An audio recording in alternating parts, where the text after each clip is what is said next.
Well, the highlights today, sometimes as a food producer you end up working in your own little bubble, and to be exposed maybe to a lot of other food producers, to network with them, to talk with them, see how they're feeling about the present environment is really, really important. And then of course to listen to the experts. And what I'll be taking away from today is the fact that what we have here in Ireland is really, really valuable.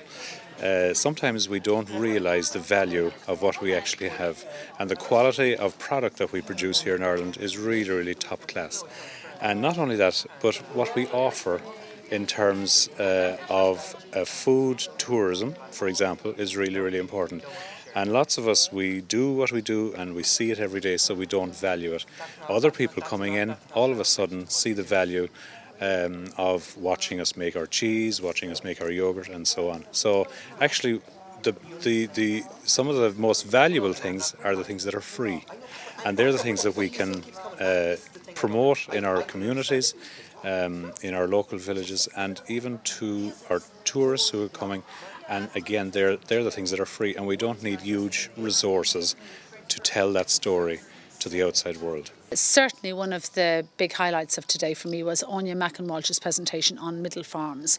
And for me, it just tipped all the buttons, because this for me this sector is a huge resource. We have of course the artisan producers on one side, and we have the commodity market on the other, and in the middle there are all these 80% of Irish farmers are in this category, and for years and years really they've been told that that there's no future for them unless they actually intensify and get bigger and bigger, and so and they've also been led to believe that what they're doing is of no real value, that they're almost a sort of a nuisance and impediment to growth in the future. So her presentation today really reinforced this, and I think if we can get the message out there to the farmers, don't change the middle-sized farmers, don't change anything you're doing, continue to do what you're doing, and of course some will add value to their produce and so on, but what you're doing is of real value, and then get the marketing people out to tell the story of the food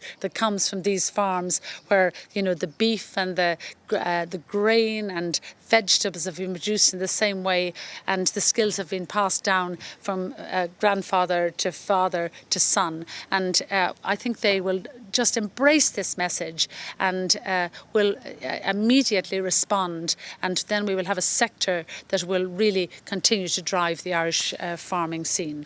The highlights of today was to see the positivity that's around farming and the food industry at the moment. To put it bluntly, basically, what people are saying is it's nearly the only show in town at the moment. I've waited a long time for this. I'm farming a long time, and I've waited to hear something as positive as came out today. It's very good, yeah. I mean, I'm going away with my head absolutely buzzing. And I've got a lot to think about with cooperatives, and I'm delighted about the middle farmer being mentioned, because there's so many of them. In fact, I come from that background, and I feel sure that there is a way forward for all of them. They just have to be shown it. Well, I think personally for me is the turnout from all sections, from government to NGOs, movers and shakers in industry. That to me was the highlight, and the seriousness that food has been taken with recently in Ireland. I think we have €8 billion worth of exports recently announced. So this is something very serious. And when you have the CEO of Bord Bia coming down and the Minister coming down and taking special time out, I think we can all see that we're probably in the right business. But there's hope. There's hope for farming. There's hope for small producers. There was a lot that I could take away, but the one thing that kind of reminisced most for me was the whole idea of educating the consumer about what an important story there is in Irish food. The recognition that has come about now, and probably only very recently, of the importance and contribution of our artisan sector, and the whole conversation around middle farms and the recognition of the importance of that traditional family farm. I think that was a really, really important thing that came out of today. And if that's the only thing that we take forward. I think it'll be really positive for Ireland, because I think it's an area that we definitely need to kind of focus policy on a bit more, and we need to make a commitment to kind of protecting that model of family farming and everything that goes with it. We have had really deep level of engagement right throughout the day, and the passion that all of these artisan producers have came out in buckets right throughout the morning and afternoon sessions. I think the morning session really set the tone with the proposal for a federated cooperative structure to address the dilemma that middle agriculture, as it has been described, is facing, and the opportunity for Irish farms to add value.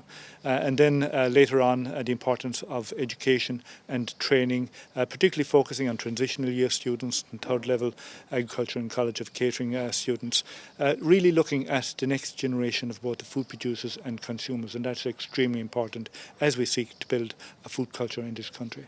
And finally, of course, Food Brand Ireland represents everything that we do as a food industry, and all of the elements that make up that industry, whether it is the artisan or the more conventional sector, working together towards building a reputation for Irish food and drink that can set us apart and make what has been described today Ireland as price makers and not price takers.